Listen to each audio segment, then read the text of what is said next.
Hello and welcome to this seminar on Brexit. My name is Andrew Austin and it's my pleasure to be able to discuss the topic of Brexit with you this morning, something that's been overshadowed perhaps by the events of this year, but also something that's been in the offing for some years now, so it's of significance to us all. So let's just share a few slides this morning. We won't be going into it in particular depth, but if there are any questions, there'll be a link at the end for some future question and answer sessions as part of this conference for you to be able to participate on. And those details will be at the end of this presentation, as I said. But we're just going to take a few moments to consider 10 factors around Brexit, which we all need to be thinking about right now. So let me just introduce myself again. My name is Andrew Austin. I'm the Group Operations Director of Priority Freight. I've been in logistics all of my working career, and it's my pleasure again to be with you today. Now, just to remind ourselves, the Article 50 in the UK was triggered in March 2017 to start the process of the UK leaving the EU. And in February this year, the actual transition period began after many debates in Parliament and in the country at large, and obviously with the EU too. In July this year, the deadline for the transition extension was reached, and the transition period now ends at the end of this year, at the end of December 2020, with the UK having left formally the customs union of the EU on the 1st of January 21, so it's very close.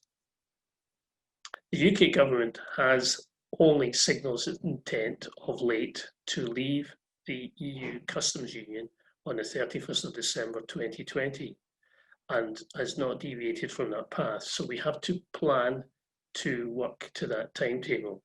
And that recognises a significant change in the way that we will be transacting as businesses into and out of the UK. There have been a number of negotiations around the whole of the trade terms. In fact, 8 rounds thus far. Some of them conducted by video conference because of the restrictions around the pandemic. But there's some indications that those negotiations are faltering, with differences between both parties seemingly irreconcilable. But obviously, we would like to expect that the differences will be reconciled and we will have some levels of agreement that we can all understand and operate by. Well, what does this mean? Well, if there's, for example, a no-deal Brexit where the trade terms can be agreed in sufficient time, we may be moving to something like the World Trade Organization terms, which will mean tariffs of duties and taxes will have to be paid on goods coming into and out of the UK. In addition to this, there'll be a series of full border checks, something we haven't seen for many decades in and out of the UK, with all the obligations that gives. When we talk about the infrastructure that's around this or needs to be around this, there's some level of uncertainty as to what level that's been developed. A number of concerns have been raised by many parties about the difficulties around the infrastructure in and out of the ports, inland, the requirements for each of the shippers or customers in terms of declaration, and how goods should be treated throughout the supply chain. The IT systems around the whole of Brexit are also under question. There have been many promises about sophisticated new systems being developed, but so far little delivery of such things. You can see on this picture here, when there was a previous blockage at ports, the queues in the UK side of the road structure led to up to 35-kilometre delays. That may be indicative of the kind of delays we see when everything has to be declared in and out of the UK. We're obviously concerned about the fact if there's a no-deal contingency plan, what does that look like?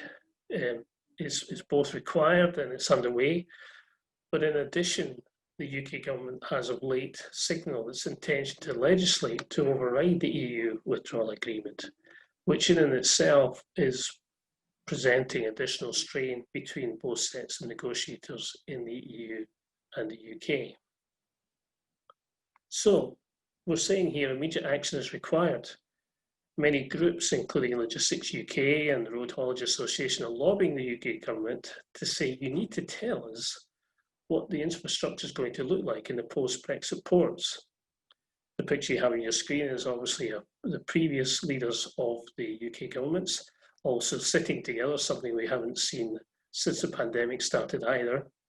But it's really an indicator of how long these negotiations, discussions have been going on.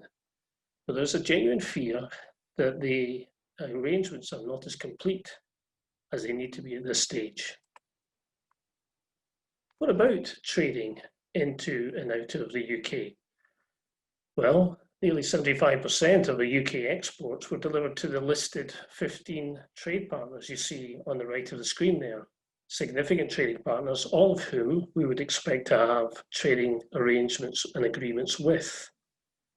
Over half of the exports from the UK were delivered to fellow European countries, and indeed half of the imports coming into the UK were from Europe themselves. So a significant trading partner in any shape or form, depending how you consider it. So the importance of having agreements between both parties is significant. Customer obligations. For the first time in nearly 5 decades, a number of requirements are in place. We'll have to be declaring through movement certificates or different customs entries. We may also need a customs freight simplified procedure for importing goods into the EU. And processes need to be developed, and I'm sure are partially developed, around facilitated payment of any applicable duties or taxes. But we're not sure that they are particularly mature at the moment. So we have challenges in and from the customers. There will be some relaxation, we understand, from customs in those first 6 months in terms of payments having to be made or submission dates. But nonetheless, from the 1st of January, every export movement, every import movement will need to be recorded for the duties and taxes to be dispersed at a later stage. So payments deferred rather than suspended, and that's an important consideration. So what's next? Well, there are less than 100 days to go. And that's a sobering thought, isn't it? The timetable is expected to continue. The negotiations are reaching some levels of difficulty. The infrastructure seems to be immature, as does the supporting IT. But obviously, as a logistics provider and serving customers and use customers or additionally logistics providers, you're having to face this challenge. And I think the purpose of today really was to highlight that, to also invite you to additional Q&A sessions throughout this conference to try and raise the debate and the understanding and how we should deal with this challenging situation. It only remains, therefore, for me to say thank you for attending. You can see our website address below if you need some further information. And again, I would encourage you to join us on the Q&A sessions. This is a large challenge on the back of what's been a challenging year already. But I think we have to raise the profile, and we have to raise the awareness in our own organisations of the implications of Brexit so that we can deal with them appropriately. Thanks again for your time.